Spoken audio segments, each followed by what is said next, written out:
వినాయక ఆదిదేవ నమో నమః. గం గణపతియే నమః. ఈ వీడియోలో వినాయకుని పూర్తి పూజా విధానాన్ని, ఆ వ్రతకల్పాన్ని షేర్ చేస్తున్నాను. ఎలా మంత్రాలను చదువుకోవాలి, అలాగే ఆ మంత్రాలు చదువుతున్నప్పుడు మనం చేయవలసినవి ఏమిటి, పూర్తి పూజా విధానాన్ని షేర్ చేస్తున్నాను. ఇది వింటూ కూడా మీరు ఎటువంటి సందేహాలు లేకుండా ఈ వినాయక వ్రతకల్పాన్ని ఆచరించవచ్చు. ముందుగా పూజ చేసుకునే చోట మనం దేవుని ఏర్పాటు చేసుకుంటాం కదా, ఆ పూజ చేసుకోవడానికి కూర్చున్న వాళ్ళందరూ కూడా తప్పనిసరిగా బొట్టు పెట్టుకొని నమస్కరించుకొని ఈ విధంగా ప్రార్థించుకోవాలి. శ్రీ వినాయక పూజా విధానం ప్రారంభం. శుక్లాం వరదరం విష్ణుం శశివర్ణం చతుర్భుజం ప్రసన్నవదనం ధ్యాయేత్ సర్వవిఘ్నోపశాంతయే. ఆయ ముహూర్తస్సు ముహూర్తోస్తు తదేవ లగ్నం సుదినం తదేవ తారాబలం చంద్రబలం తదేవ విద్యాబలం దైవబలం తదేవ లక్ష్మీపతే తేంగ్రి యుగం స్మరామి. సుముహూర్తోస్తు లాభస్తేషాం జయస్తేషాం కుతస్తేషాం పరాభవ ఏషామింది వరస్యామో హృదయస్థో జనార్దనః. ఆపదామపహార్తారం ధాతారం సర్వసంపదాత లోకాభిరామం శ్రీరామం భూయో భూయో నమామ్యహం. సుముఖైచ్చైకదంతచ్చ కపిలో గజకర్ణికా లంబోదరచ్చ వికటో విఘ్నరాజో గణాధిపతః. ధూమకేతుర్గణాధ్యక్ష ఫాలచంద్రో గజాననః. వక్రతండ స్ఫూర్పకర్ణో హేరంబః స్కందపూర్వజः. అష్టావష్టౌ చ నామాని యః పఠేత్ శృణుయాదపి. విద్యారంభే వివాహే చ ప్రవేశ నిర్గమే తదా సంగ్రామే సర్వకార్యేషు విఘ్నస్తన్యజా న జాయతే. అభీప్సితార్థసిద్ధ్యర్థం పూజితో యస్సురైరపి సర్వవిఘ్నచ్చితే తస్మై గణాధిపతయే నమః అని నమస్కరించుకొని ఆచమనం చేసి ప్రాణాయామం చేసి ఈ విధంగా సంకల్పం అనేది చెప్పుకోవాలి. అయితే మనం ఆచమనం చేయడానికి సపరేట్గా గ్లాస్తోనూ ఉద్దరణతోనూ నీళ్లు, పూజకి వాడటానికి సపరేట్గా మరొక పాత్రతోనూ నీళ్ళు అనేవి పెట్టుకోవాలి. ఇప్పుడు ఆచమనం చేస్తూ ఓం కేశవాయ స్వాహ, ఓం నారాయణాయ స్వాహ, ఓం మాధవాయ స్వాహ అని 3 సార్లు చేత్తో నీటిని పోసుకొని ఆచమనం చేయాలి. ఆ తర్వాత ఈ కింది శ్లోకాలను చెప్పుకోవాలి. గోవిందాయ నమః, విష్ణవే నమః, మధుసూదనాయ నమః, త్రివిక్రమాయ నమః, వామనాయ నమః, శ్రీధరాయ నమః, హృషికేశాయ నమః, పద్మనాభాయ నమః, దామోదరాయ నమః, సంకర్షణాయ నమః, వాసుదేవాయ నమః, ప్రద్యుమ్నాయ నమః, అనిరుద్ధాయ నమః, పురుషోత్తమాయ నమః, అదోక్షజాయ నమః, నారసింహాయ నమః, అచ్యుతాయ నమః, ఉపేంద్రాయ నమః, హరయే నమః, శ్రీకృష్ణాయ నమః, శ్రీకృష్ణ పరబ్రహ్మణే నమః. ఇప్పుడు కుడి చేతితో అక్షింతలు అనేవి తీసుకొని ఓం శ్రీ లక్ష్మీ నారాయణాభ్యోం నమః, ఓం ఉమామహేశ్వరాభ్యోం నమః, ఓం వాణీ హిరణ్య గర్భాభ్యోం నమః, ఓం సచీ పురందరాభ్యోం నమః, ఓం అరుంధతి వశిష్టాభ్యోం నమః, ఓం శ్రీ సీతారామాభ్యోం నమః. నమః సర్వేభ్యో మహాజనేభ్యః. అయం ముహూర్తస్సు ముహూర్తోస్తు ఉత్తిష్టంతు భూతపిశాచాః ఏతే భూమిభారకః ఏతాషామ విరోధేన బ్రహ్మ కర్మ సమారభే. మంత్రాన్ని చదువుతూ అక్షింతలు వాసన చూసి ఎడమ వైపు నుండి వెనక్కి వేసుకోవాలి. ఇప్పుడు ప్రాణాయామం చేస్తూ ఓం భూః ఓం భువః ఓం సువః ఓం మహః ఓం జనః ఓం తపః ఓం సత్యం ఓం తత్సవితుర్వరేణ్యం భర్గో దేవస్య ధీమహి ధియో యో నః ప్రచోదయాత్. ఓమాపో జ్యోతిరసోమృతం బ్రహ్మ భూర్భువస్సువరోం. అపవిత్రః పవిత్రో వా సర్వావస్థాంగతోపి న యః స్మరేద్వై విరూపాక్షస బాహ్యభ్యంతరుశుచిః అని 4 దిక్కుల ఉద్దరణతో నీళ్లు చల్లి శుద్ధి చేసుకోవాలి. సంకల్పం చెప్తున్నప్పుడు కూడా ఎడం చేతిని కుడి చేతితో మూసి ఈ సంకల్పాన్ని చెప్పుకుంటాము. మమ ఉపాత్త సమస్త దురితక్షయద్వారా శ్రీ పరమేశ్వర ప్రీత్యర్థం శుభాభ్యః శుభే శోభనే ముహూర్తే శ్రీ మహావిష్ణోరాజ్ఞాయ ప్రవర్తమానస్య అద్య బ్రహ్మణః ద్వితీయపరాతే శ్వేతవరాహకల్పే వైవస్వత మన్వంతరే కలియుగే ప్రథమపాదే జంబూద్వీపే భరతవర్షే భరతఖండే మేరో దక్షిణ దిగ్భాగే శ్రీశైలస్య ఈశాన్య ప్రదేశే. అంటే శ్రీశైలానికి ఏ దిక్కులో ఉంటే ఆ దిక్కు పేరు చెప్పుకోవాలి. ఆంధ్రప్రదేశ్, మధ్యప్రదేశ్, తెలంగాణ మనం ఏ ప్రాంతంలో ఉంటామో ఆ ప్రాంతంలో చెప్పుకోవాలి. చెప్పుకొని శోభన గృహే సమస్త బ్రాహ్మణ హరిహర గురుచరణ సన్నిధో ఆస్మిన్ వర్తమాన వ్యావహారిక చాంద్రమానేన శ్రీ క్రోధినామ సంవత్సరే దక్షిణాయనే వర్ష ఋతౌ భాద్రపదమాసే శుక్లపక్షే చతుర్థ్యాం తిథౌ వాసరౌ శుభనక్షత్రే శుభయోగే శుభకరణే ఏవంగుణ విశేషణ విశిష్టాయం శుభతిథౌ శ్రీమాన్ గోత్రోద్భవస్య. మీ ఇంటి పేరు, మీ ఇంటి గోత్రం ఏదైతే ఉంటుందో ఆ గోత్రము నామధేయస్య ధర్మపత్ని సమేతస్య. ఇంట్లో పెద్దవాళ్ళు ముందు హస్బెండ్ పేరు, మగతని పేరు ఏదైతే ఉందో ఆ ఇంటి గోత్రం పేరు, మగతని పేరు చెప్పుకొని ఇంట్లో భార్య పేరు, పిల్లల పేర్లు, అందరి పేర్లు కూడా, కుటుంబ సభ్యులు అందరి పేర్లు కూడా చెప్పుకొని अस्माकं सहकुटुम्बानां क्षेमस्थैर्य विजय आयुरारोग्यैश्वर्याभिवृद्ध्यर्थं धर्मार्थकाममोक्षचतुर्विधफलपुरुषार्थसिद्ध्यर्थम् इष्टकाम्यार्थसिद्ध्यर्थं मनोवाञ्छाफलसिद्ध्यर्थं समस्तदुरितोपशान्त्यर्थं समस्तमङ्गलाव्याप्यर्थं वर्षे वर्षे प्रयुक्तवरसिद्धिविनायका चतुर्थीमुद्दिश्य श्रीवरसिद्धिविनायकदेवताप्रीत्यर्थं कल्पोक्तप्रकारेण यावच्छक्ति षोडशोपचार पूजां करिष्ये అంటూ కుడి చేతి ఉంగరపు వేళతో నీళ్లను ముట్టుకోవాలి. అయితే మనం పూజకి వాడటానికి ఒక పాత్రతో నీళ్ళు, ఒక గ్లాస్తో నీళ్లు, మనం ఆచమనం చేయడానికి సపరేట్గా ఒక గ్లాస్తో నీళ్లు పెట్టుకోవాలి. అదో నిర్వజ్ఞేన పరిసమాప్యర్థం గణాధిపతి పూజాం కరిష్యే తదంగ కలశ పూజాం కరిష్యే. ఇక్కడ కలశ పూజ అంటే కొబ్బరికాయ పెట్టి కలశమే పెట్టుకోనక్కర్లేదండి. మనము ఆచమనం చేయడానికి కాకుండా స్వామివారి పూజలో వాడటానికి ప్రత్యేకంగా ఒక పంచపాత్ర ఉద్ధరణ పెట్టుకుంటూ ఉంటాము. అలాగే ఒక గ్లాస్లో సపరేట్గా నీళ్ళు పెట్టుకుంటాం కదా. స్వామివారి పూజకి అంతా కూడా వాడటానికి సపరేట్గా ఏ గ్లాస్ అయితే పెట్టుకుంటారో ఆ గ్లాస్కి చుట్టూ కూడా గంధము బొట్లను అలంకరించి దాంట్లో కొంచెం పసుపు, గంధము, కుంకుమ, అక్షింతలు, ఒక పుష్పము ఉంచాలి. కలశం గంధ పుష్పాక్షేతరభ్యరచ్చ తస్యోపరి హస్తం నిధాయాం అంటే కలశంలో గంధం, పుష్పాలు, అక్షింతలు ఉంచి దాన్ని చేతితో తాకుతూ ఈ మంత్రం చదవాలి. కలశస్య ముఖే విష్ణు కంఠే రుద్ర సమాశ్రితః మూలే తత్ర సితో బ్రహ్మ మధ్యే మాతృగణాస్మృతాః కుక్షౌ తు సాగర స్వర్వే స్వప్తద్వీపా వసుంధర ఋగ్వేదో దయచుర్వేదో సామవేదో హధర్వణః అంకైచ సహిత సర్వే కలశ అంబు సమాశ్రితాః ఆయాంతు దేవ పూజార్థం దురితక్షయకారకాః. మన వద్ద ఉన్న ఆ నీటి పాత్ర చుట్టూ కూడా గంధం రాసి బొట్లు పెట్టి ఇప్పుడు దాంట్లో చెయ్యిని తీసివేసి తమలపాకు అనేది వేసుకోవాలి. ఈ కింది శ్లోకం చదువుతూ కూడా ఏ కలశానికైతే ఇప్పుడు గంధము, అక్షింతలు వేసి ఒక పువ్వు వేసి తమలపాకు వేసామో ఆ నీటిని సవ్య పద్ధతిలో అంటే కుడి నుంచి ఎడమవైపుకు తిప్పుతూ గంగే చ యమునే కృష్ణే గోదావరి సరస్వతి నర్మదే సింధు కావేరి జలేస్మిన్ సన్నిధిం కురు. ఈ మంత్రం చదువుతున్నంతసేపు తమలపాకుతో ఆ నీటిని తిప్పి ఆ తర్వాత ఆ తమలపాకుతోనే కలశంలోని నీటిని ఎక్కడైతే మీరు చుట్టుపక్కలంతా పూజా ద్రవ్యాలు అంటే పూజా వస్తువులు పెట్టుకున్నారో వాటి మీద, ఆ విఘ్నేశ్వరుడి మట్టి గణపతిని పెట్టుకొని ఉంటాం కదా ఆ గణపతి మీద, అలాగే అవన్నీ చల్లిన తర్వాత మీ మీద కూడా పూజ చేస్తున్న వాళ్ళ మీద, చుట్టుపక్కల మీ కుటుంబ సభ్యులు ఎవరైతే పూజలో కూర్చున్నారో వాళ్ళందరి మీద కూడా కొద్దిగా ఆ నీటిని చల్లుకోవాలి. అనంతరం పసుపు గణపతిని పూజించాలి. పసుపు గణపతిని కూడా చేసి పెట్టుకొని గణానాత్వం గణపతింగం హవామహే కవిం కవీనాముపమస్రవస్తమం జ్యేష్ఠరాజం బ్రహ్మణం బ్రాహ్మణస్పత్యః అన్యశృణున్వనీతి బిసీద సాధనం శ్రీ మహాగణాధిపతయే నమః. ధ్యాన వాహనాది షోడశోపచార పూజాం కరిష్యే. మధ్యవేళతో ఇప్పుడు ఆ నీటిని తాకాలి. ఇక ధ్యానం శుక్లాంబరధరం విష్ణుం శశివర్ణం చతుర్భుజం ప్రసన్నవదనం ధ్యాయేత్ సర్వ విఘ్నోపశాంతయే. ఈ శ్లోకం చదువుతూ పువ్వులు, అక్షింతలు కలిపి పసుపు గణపతి దగ్గర పాదాల చెంత ఉంచాలి. స్వామివారికి ఎప్పుడూ కూడా అక్షింతలు వేస్తున్నా, పూలు వేస్తున్నా ఆయన తలపై నుంచి వెయ్యం కాబట్టి ఆయన పాదాల దగ్గర మాత్రమే వేస్తూ మనం పూజ అనేది చేసుకోవాల్సి ఉంటుంది. ధ్యాయామి ధ్యానం సమర్పయామి ఆవాహయామి ఆవాహనం సమర్పయామి హస్తయో అర్ఘ్యం సమర్పయామి పాదయోః పాద్యం సమర్పయామి అని చెబుతూ ఉద్దరణతో నీటిని పసుపు గణపతికి చూపించి ఒక పళ్ళెం అనేది ఒక ప్లేట్ ఏదైనా పక్కన పెట్టుకొని గణపతికి ఆ నీటిని చూపించి ఆ పళ్ళెంలో విడిచేసేయాలి. పసుపు గణపతికి గంధము, అక్షింతలు, పసుపు, కుంకుమ, పూలతో పూజించాలి.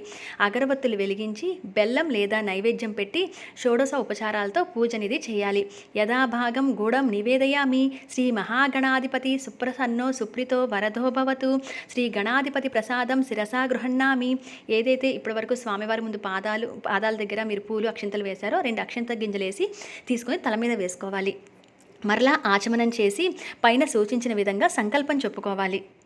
అద శ్రీ వరసిద్ధి వినాయక పూజాం కరిష్యే తదంగ ప్రాణ ప్రతిష్టాపనం కరిష్యే అంటూ కుడి చేతి మధ్యతో వేలి నీటిని మరలా తాగుతూ శ్రీ వరసిద్ధి వినాయకం ఇప్పుడు ప్రాణ ప్రతిష్ట. విగ్రహంపై కొంచెము పంచామృతాలు కలుపుకొని పంచామృతం చిలకరిస్తాం. ఓం ఆం హ్రీం క్రోం యం రం లం వం శం షం సం హం ఇత్యాదీన ప్రాణ ప్రతిష్టాపనం కృత్వా నమస్కారం చేస్తూ ఓం శ్రీ వరసిద్ధి వినాయకాయ నమః. స్వామిన్ సర్వజగన్నాథ యావత్ పూజావసానకం తావత్వం ప్రీతిభావేన బింబేస్మిన్ సన్నిధిం కురు. అవాహితో భవ స్థాపితో భవ సుప్రసన్నో భవ అవకుంఠితో భవ వరదో భవ ప్రసీద ప్రసీద ప్రసీద అంటూ పాదాల దగ్గర అక్షింతలు వేయాలి. ఇప్పుడిక షోడశోపచార పూజ. వినాయకునికి ప్రాణప్రతిష్ఠ చేశాం కనుక ఇప్పుడు 16 ఉపచారాలతో ఆయన పూజ అనేది ప్రారంభమవుతుంది. భవసంచిత పాపౌఘ విధ్వంసన విచక్షణం విఘ్నాంధకార భాస్వంతం విఘ్నరాజామహం భజే ఏకదంతం శూర్పకర్ణం గజవక్త్రం చతుర్భుజం పాశాంకుశధరం దేవం జాయే సిద్ధి వినాయకం ఉత్తమం గణనాథస్య వ్రతం సంపత్కరం శుభం భక్తాభీష్టప్రదం తస్మాత్ ధ్యాయేత్తం విఘ్ననాయకం ధ్యాయేత్ గజాననం దేవం తప్త కాంచన సన్నిభం చతుర్భుజం మహాకాయం సర్వాభరణభూషితం శ్రీ మహాగణాధిపతయే నమః ధ్యాయామి.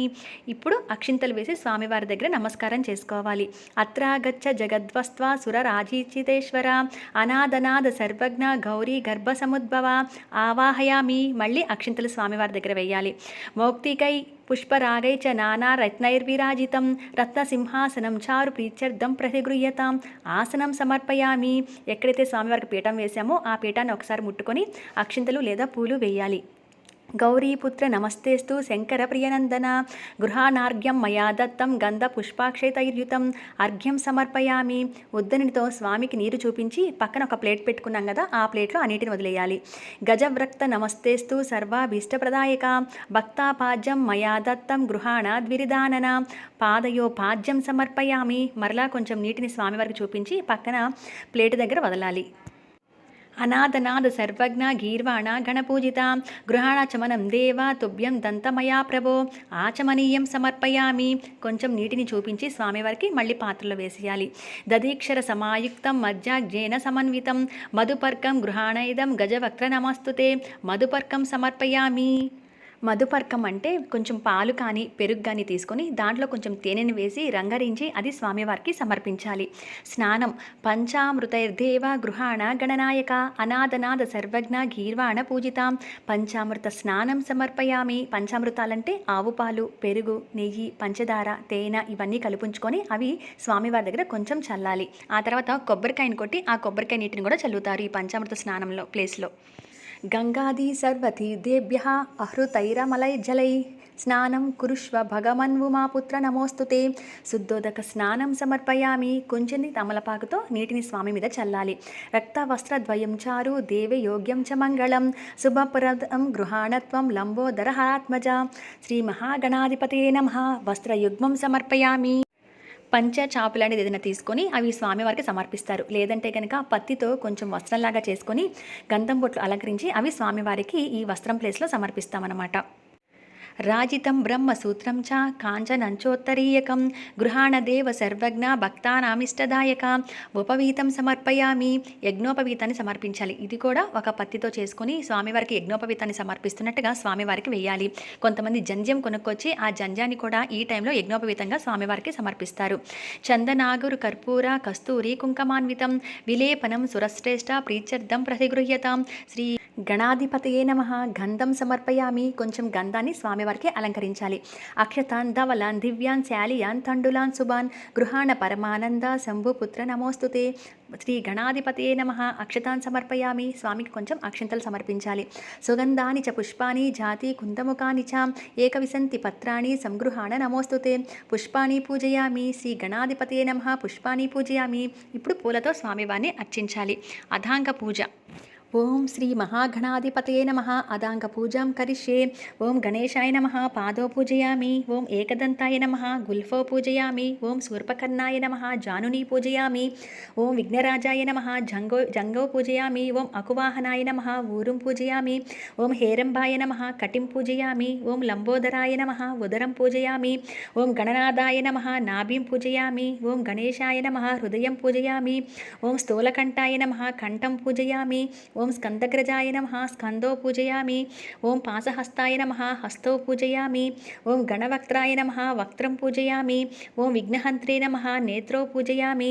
ఓం శూర్పకర్ణాయ నమః కర్ణో పూజయామి. ఓం ఫాలచంద్రాయ నమః లలాటం పూజయామి. ఓం సర్వేశ్వరాయ నమః శిరః పూజయామి. విఘ్నరాజాయ నమః సర్వాణ్యాంగాని పూజయామి. అదాంగ పూజ అయిపోయిన తర్వాత మనం తెచ్చుకున్న 21 రకాల కూడా పత్రిని దగ్గర పెట్టుకొని ఇప్పుడు ఆ పత్రితో స్వామివారి పాదాల దగ్గర స్వామివారి ప్రదేశంలో చుట్టుపక్కల అలాగే పాలవెల్లి మీద కూడా ఈ పత్రితో మనం పూజ అనేది మొదలు పెట్టాలి. ఓం సుముఖాయ నమః మాచీపత్రం పూజయామి. ఓం గణాధిపాయ నమః బృహతీపత్రం పూజయామి. ఓం ఉమాపుత్రాయ నమః బిల్వపత్రం పూజయామి. ఓం గజాననాయ నమః దూర్వాయుగ్మం పూజయామి. ఓం హరసూనవే నమః దత్తూరపత్రం పూజయామి. ఓం లంబోదరాయ నమః బదరీపత్రం పూజయామి. ఓం గుహాగ్రజాయ నమః అపామార్గపత్రం పూజయామి. ఓం గజకర్ణాయ నమః తులసీపత్రం పూజయామి. ఓం ఏకదంతాయ నమః చూతపత్రం పూజయామి. ఓం భిన్నదంతాయ నమః విష్ణుక్రాంతపత్రం పూజయామి. ఓం వటవే నమః దాడిమీపత్రం పూజయామి. సర్వేశ్వరాయ నమః దేవదారుపత్రం పూజయామి. ఓం బాలచంద్రాయ నమః మరువకపత్రం పూజయామి. ఓం హేరంబాయ నమః సింధూవారపత్రం పూజయామి. ఓం శూర్పకర్ణాయ నమః జాజీపత్రం పూజయామి. ఓం సురాగ్రజాయ నమః గండకీపత్రం పూజయామి. ఓం ఇభవక్త్రాయ నమః శమీపత్రం పూజయామి. ఓం వినాయకాయ నమః అశ్వత్థపత్రం పూజయామి. ఓం సురసేవితాయ నమః అర్జునపత్రం పూజయామి. ఓం కపిలాయ నమః ఆర్కపత్రం పూజయామి. ఓం గణేశ్వరాయ నమః ఏకవిశంతి పత్రాణి పూజయామి. పత్రితో పూజ అయిపోయిన తర్వాత స్వామివారిని పూలతో కానీ అక్షింతలతో కానీ చేతపట్టుకొని ఆ అక్షింతలు వేస్తూ స్వామివారికి అష్టోత్తర శతనామావళి చదువుకోవాలి. అష్టోత్తర శతనామావళి ప్రారంభం. ఓం గజాననాయ నమః. ఓం గణాధ్యక్షజాయ నమః. ఓం విఘ్నరాజాయ నమః. ఓం వినాయకాయ నమః. ఓం ద్వైమాతురాయ నమః. ఓం ద్విముఖాయ నమః. ఓం ప్రముఖాయ నమః. ఓం సుముఖాయ నమః. ఓం కృత్తినే నమః. ఓం సుప్రదీపాయ నమః. ఓం సుఖనిధయే నమః. ఓం సురాధ్యక్షాయ నమః. ఓం సురారిగ్నేయ నమః. ఓం మహాగణపతయే నమః. ఓం మాన్యాయ నమః. ఓం మహాకాలాయ నమః. ఓం మహాబలాయ నమః. ఓం హేరంబాయ నమః. ఓం లంబజఠరాయ నమః. ఓం హ్రస్వగ్రీవాయ నమః. ఓం మహోదరాయ నమః. ఓం మదోత్కటాయ నమః. ఓం మహావీరాయ నమః. ఓం మంత్రిణే నమః. ఓం మంగళస్వరాయ నమః. ఓం ప్రమదాయ నమః. ఓం ప్రథమాయ నమః. ఓం ప్రాజ్ఞాయ నమః. ఓం విఘ్నకర్తే నమః. ఓం విఘ్నహంత్రే నమః. ఓం విశ్వనేత్రే నమః. ఓం విరాట్పతయే నమః. ఓం శ్రీపతయే నమః. ఓం వాక్పతయే నమః. ఓం శృంగారిణే నమః. ఓం ఆశ్రితవత్సలాయ నమః. ఓం శివప్రియాయ నమః. ఓం శీఘ్రకారిణే నమః. ఓం శాశ్వతాయ నమః. ఓం బలాయ నమః. ఓం బలోత్తితాయ నమః. ఓం భవాత్మజాయ నమః. ఓం పురాణపురుషాయ నమః. ఓం పూష్ణే నమః. ఓం పుష్కరోతిస్తవారిణ్యే నమః. ఓం అగ్రగణ్యాయ నమః. ఓం అగ్రపూజ్యాయ నమః. ఓం అగ్రగామినే నమః. ఓం మంత్రకృతే నమః. ఓం చామీకరప్రభాయ నమః. ఓం సర్వస్మై నమః. ఓం సర్వోపాసన్యాయ నమః. ఓం సర్వకర్తే నమః. ఓం సర్వనేత్రే నమః. ఓం సర్వసిద్ధిప్రదాయ నమః. ఓం సర్వసిద్ధియే నమః. ఓం పంచహస్తాయ నమః. ఓం పార్వతీనందనాయ నమః. ఓం ప్రభవే నమః. ఓం కుమారగురవే నమః. ఓం అక్షోభ్యాయ నమః. ఓం కుంజరాసురభంజనాయ నమః. ఓం ప్రమోదాయ నమః. ఓం మోదకప్రియాయ నమః. ఓం కాంతిమతే నమః. ఓం ఋతిమతే నమః. ఓం కామినే నమః. ఓం కపిత్తవనప్రియాయ నమః. ఓం బ్రహ్మచారిణే నమః. ఓం బ్రహ్మరూపిణే నమః. ఓం బ్రహ్మ విద్యాది దానభువే నమః. ఓం జిష్ణవే నమః. ఓం విష్ణుప్రియాయ నమః. ఓం భక్తజీవితాయ నమః. ఓం జితమన్మదాయ నమః. ఓం ఐశ్వర్యకారణాయ నమః. ఓం జాయసే నమః. ఓం యక్షకిన్నర సేవితాయ నమః. ఓం గంగాసుతాయ నమః. ఓం గణాదిసాయ నమః. ఓం గంభీర నినదాయ నమః. ఓం వటవే నమః. ఓం అభిష్టవరదాయ నమః. ఓం జ్యోతిషే నమః. ఓం భక్తనిధయే నమః. ఓం భావగమ్యాయ నమః. ఓం మంగళప్రదాయ నమః. ఓం అవ్యక్తాయ నమః. ఓం అపాకృత పరాక్రమాయ నమః. ఓం సత్యధర్మిణే నమః. ఓం సుఖయే నమః. ఓం సరసాంబునిధయే నమః. ఓం మహేశాయ నమః. ఓం దివ్యాంగాయ నమః. ఓం మణికింకణి మేకలాయ నమః. ఓం సమస్త దేవతామూర్తయే నమః. ఓం సహిష్ణవే నమః. ఓం సతతోత్తితాయ నమః. ఓం విఘాతకారిణే నమః. ఓం విశ్వధృతే నమః. ఓం విశ్వరక్షాకృతే నమః. ఓం కళ్యాణగురవే నమః. ఓం ఉన్మత్తవేషాయ నమః. ఓం పరాజితాయ నమః. ఓం సమస్త జగతాధారాయ నమః. ఓం సర్వేశ్వరప్రదాయ నమః. ఓం ఆక్రాంత చిత్తప్రభవే నమః. ఓం విఘ్నేశ్వరాయ నమః. ఓం వరసిద్ధి వినాయక స్వామినే నమః. ఈ అష్టోత్తర పూజ అయిపోయిన తర్వాత దశాంగం గగ్గులోపేతం సుగంధిం సుమనోహరం ఉమాసుత నమస్తుభ్యం గృహాణ వరదోభవ ధూపమాగ్రాపయామి. మనం ధూపం వెలిగించి స్వామివారికి చూపించాలి. దీపము సాధ్యం త్రివర్తి సంయుక్తం వహ్నినా జ్యోతితం మయా గృహాణ మంగళం దీపం ఈశపుత్ర నమోస్తుతే. శ్రీ గణాధిపతయే నమః. దీపం దర్శయామి. వెలిగించిన దీపారాధనని స్వామివారికి చూపించాలి. ఇక నైవేద్యం కొబ్బరికాయలు, మీరు వండిన పదార్థాలు ఏవైతే ఉన్నాయో అవన్నీ స్వామివారి ముందు ఉంచి సుగంధాన్ సుకృతాంచైవ మోదకాన్ ఘృతపాచితాన్ నైవేద్యం గృహత్వాం దేవ క్షణముద్గై ప్రకల్పితాన్ పక్షం భోజ్యం చ లేహం చ చోష్యం పానీయమేవ చ ఇదం గృహాణ నైవేద్యం మయా దత్తం వినాయక. శ్రీ మహాగణాధిపతే నమః. నైవేద్యం సమర్పయామి. వండిన పదార్థాలు పండ్లు ఏవైతే ఉన్నాయో అవన్నీ కూడా అటుకులు బెల్లం ఇటువంటివన్నీ కూడా స్వామివారి ముందుంచి ఆకుతో కొన్నిటి మీద ఆ పదార్థాలంటి మీద కూడా నీరు కొద్దిగా చల్లి ఆ తర్వాత స్వామివారికి నైవేద్యం అనేది పెట్టాలి. పూగీఫల సమాయుక్తం నాగవల్లీదళే రుచ్యం కర్పూరచూర్ణ సమాయుక్తం తాంబూలం ప్రతిగృహ్యతాం. శ్రీ మహాగణాధిపతే నమః. తాంబూలం సమర్పయామి. తమలపాకులు వక్క పండు దక్షిణతో కలిపి పెట్టి వినాయకుడి ముందు ఉంచి నమస్కారం చేసుకోవాలి. సదానంద విఘ్నేశ పుష్కలాని ధనాని చ భూమ్యాం స్థితాని భగవాన్ స్వీకరుష్య వినాయక. సువర్ణ మంత్ర పుష్పం సమర్పయామి. ఈ మంత్రం చదివేటప్పుడు కూడా అక్షంతలు పూలు చేత పట్టుకొని ఈ మంత్రం చదువుకొని అవి స్వామివారి ముందు వేసేయాలి. కృతపత్రి సహస్రైచ కర్పూర సకలైస్తదా నీరాజనం మయా దత్తం గృహాణ వరదోభవ. నీరాజనం సమర్పయామి. స్వామివారికి మంగళహారతి ఇవ్వాలి. తర్వాత మనం చుట్టూ కూడా ప్రదక్షిణ చేస్తూ యానకాని చ పాపాని జన్మాంతరకృతాని చ తాని తాని ప్రణశ్యంతి ప్రదక్షిణ పదే పదే పాపోహం పాపకర్మహం పాపాత్మ పాప సంభవ త్రాహిమాం కృపయా దేవ శరణాగత వత్సల అన్యదా శరణం నాస్తి త్వమేవ శరణం మమ తస్మాత్ కారుణ్య భావేన రక్ష రక్ష గణాధిప. ఆత్మ ప్రదక్షిణ నమస్కారం సమర్పయామి. స్వామివారి చుట్టూ కూడా మనకు తిరగడానికి వీలుండదు కాబట్టి మన చుట్టూ మనమే ఆత్మ ప్రదక్షిణ నమస్కారం చేసుకోవాలి. ఈ విధంగా సర్వాత్మక సర్వం శ్రీ మహాగణాధిపతి దేవతార్పణమస్తు. శ్రీ మహాగణాధిపతి దేవత సుప్రీతో సుప్రసన్నో వరదో భవతు అంటూ అక్షింతలు చేతి పట్టుకొని నీటిని పోసుకొని ఆ నీటిని అక్షింతలు కలిపి ఒక పళ్ళెంలో విధి పెట్టాలి. కొబ్బరి నీళ్లు పంచామృతాలు ఏవైతే పెట్టారో అవన్నీ తీర్థంగా తీసుకోవాలి. పూజ చేసిన అక్షింతలు తప్పనిసరిగా చిన్న పిల్లల దగ్గర నుంచి పెద్దవాళ్ళ వరకు ఇంట్లో అందరూ తల మీద వేసుకోవాలి. ఇప్పుడు వినాయక వ్రత కథ ప్రారంభం. అక్షింతలు చేతపట్టుకొని పూర్తిగా వినాయకుని వ్రత కథ వినాలి. పూర్వకాలంలో గజాసురునికి ఇచ్చిన వరం వల్ల శివుడు గజాసురుని కుక్షిలో అంటే కడుపులో ఉండిపోయాడు. శివుని జాడలేక ముల్లోకాలు తల్లడిల్లిపోయాయి. గజాసుర ఉదరంపులో శివుని కనుకొన్న బ్రహ్మ విష్ణువులు గంగిరెద్దుల వాని వేషంలో గజాసురుని వద్దకు వెళ్ళి ఆటపాటలతో మెప్పించగా ఆ గజాసురుడు సంతోషించిన వాడే ఏం వరం కావాలో కోరుకోమన్నాడు. అందుకు ఆ గంగిరెద్దుల వేషంలో ఉన్న బ్రహ్మ విష్ణువులు గజాసుర పరమశివుడు లేని ముల్లోకాలు అల్లాడిపోతున్నాయి. నీవు నీ కుక్షియందు నిక్షిప్తం చేసుకున్న శివుణ్ణి తమకిమ్మని కోరుకున్నారు. మాట మార్చకుండా గజాసురుడు సరే అన్నాడు. నంది తన కొమ్ములతో గజాసురుని పొట్ట చీల్చి శివుణ్ణి పరిగ్రహించాడు. అంతట గజాసురుడు శివ నీవు నా శిరస్సును గణ్యతను చేకూర్చి నీవు నా చర్మం ధరించాలని వరం కోరుకున్నాడు. సరే అన్నాడు ఆ సర్వేశ్వరుడు.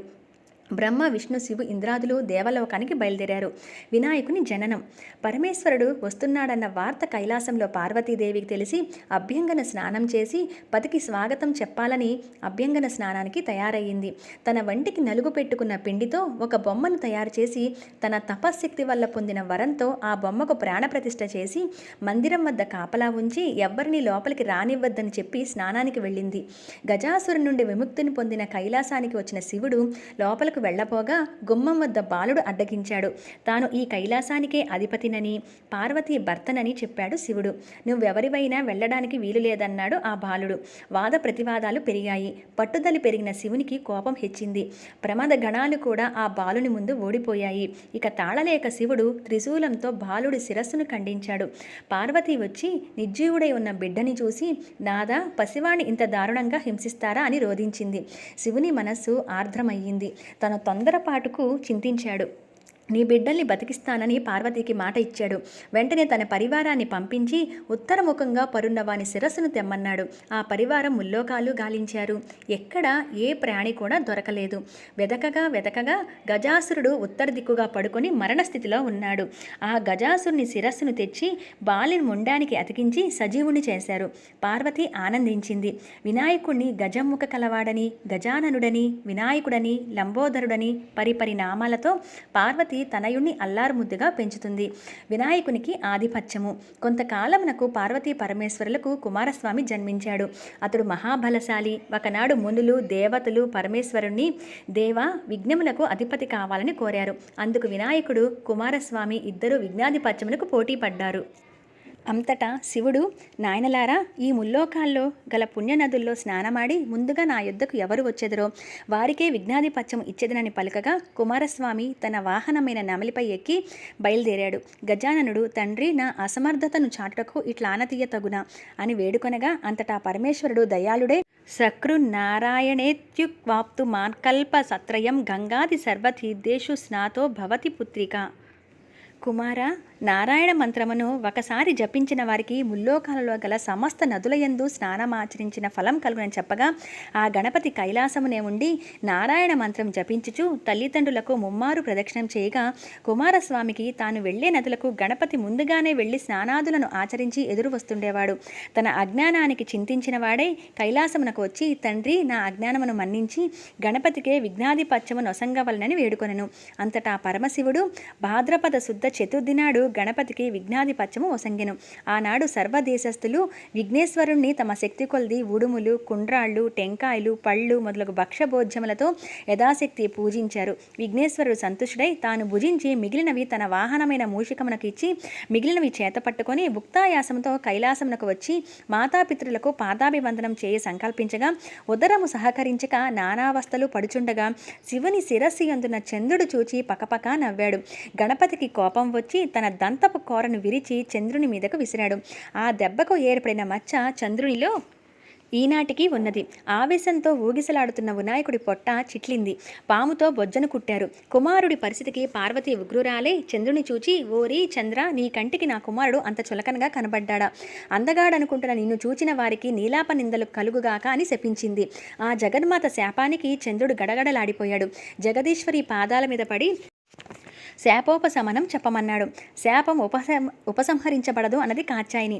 దేవతలంతా కలవరపడి, తల్లి, చంద్రుని క్షమించు. చంద్రుని చూడకుండా ఉండటం ఎవరికీ సాధ్యం కాదు. ఎవరికీ ముఖం చూపలేక, ఎవరు తన ముఖం చూడక చంద్రుడు ఎక్కడైనా దాక్కుంటే దివిరాత్రులు ఎలా జరుగుతాయి? జనులు ఎలా జీవిస్తారు? తల్లి, చంద్రుడి కోసం కాకపోయినా లోకాలను సంరక్షించేందుకైనా నీ శాపాన్ని ఉపసంహరించని దేవతలు ప్రార్థించారు.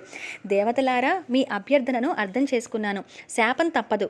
శాప ప్రభావం పడకుండా తరుణోపాయం చెబుతాను. గుర్తు కలిగి మసులుకోండి. భాద్రపద శుద్ధ చవితి నాడు వినాయకుణ్ణి పూజించి పూజాక్షతలు శిరస్సున చల్లుకున్న వారికి ఎట్టి నీలాపనిందలు రావని వరమించింది. ఈ విషయాన్ని విస్మరించినా, అలక్ష్యం చేసినా ఎట్టి వారికైనా నీలాపనిందలు తప్పవు. ఈ విషయాన్ని గమనించకపోవడం వల్లనే శ్రీకృష్ణుడు, ఋషివర్యులు అపనిందల పాలు అయ్యారు. ఒకానొకప్పుడు సప్తమహర్షులు యజ్ఞాన్ని తలపెట్టారు. యజ్ఞగుండం చుట్టూ సప్తఋషులు తమ తమ భార్యలతో ప్రదక్షిణం చేస్తున్నారు. అలా ప్రదక్షిణం చేస్తున్న ఋషిపత్నులను చూచి అగ్నిదేవుడు వారి పట్ల మోహితుడయ్యాడు. ఇది అగ్నిదేవుని భార్య స్వాహాదేవి గమనించి భర్త వ్యామోహాన్ని తీర్చడానికి అరుంధతి తప్ప తక్కిన ఋషిపత్నుల రూపం తానే ధరించి పతికి ప్రమోదాన్ని తీర్చింది. అగ్నిదేవునితో ఉన్నవారు తమ తమ భార్యలే అని ఋషులు కోపగించి వారిని వదిలినారు. పార్వతి ఇచ్చిన శాపాన్ని మరిచి ఋషిపత్నులు చంద్రుని చూడటం వల్ల వారికి అపనింద కలిగింది. దేవతలు ఋషిపత్నుల దుస్థితిని పరమేశ్వరునికి చెప్పగా శివుడు జరిగిన దానిని ఋషులకు వివరించి వారిని స్వస్థచిత్తులను చేసి ఋషిపత్నులను సంరక్షించాడు. శమంతక మనోపాఖ్యానం. పూర్వం శ్రీకృష్ణుడు కూడా పాలదుత్తంలో చంద్రుని చూచి నీలాపనిందల పాలయ్యాడు. సత్రాజిత్తు అను రాజు సూర్యుని అనుగ్రహంతో శమంతకమణిని పొందాడు. ఆ శమంతకమణి రోజుకి 1000 మణుగుల బంగారాన్ని ఇస్తుండేది. ఆ మణిని తనకిమ్మని ఆ రాజును శ్రీకృష్ణుడు కోరగా సత్రాజిత్తు అందుకు అంగీకరించలేదు. ఒకనాడు సత్రాజిత్తు తమ్ముడు ఆ శమంతకమణి హారాన్ని మెడలో వేసుకుని అడవికి వేటకు వెళ్ళాడు. అతన్ని ఒక సింహం వధించి ఆ హారాన్ని అపహరించింది. ఆ సింహం వద్ద గల ఆ మణిని జాంబవంతుడు చూశాడు. ఆ మణిని తన కుమార్తెకు కానుకగా ఇస్తే సంతోషిస్తుందని దాని కొరకై ఆ సింహంతో పోరాడి దానిని వధించి హారాన్ని తీసుకుపోయాడు. శ్రీకృష్ణుడే తన తమ్ముని చంపి శమంతకమణిని అపహరించాడని సత్రాజిత్తు తలచి లోకమంతా ప్రచారం చేశాడు. ఈ వార్త కృష్ణుడి చెవిన పడింది.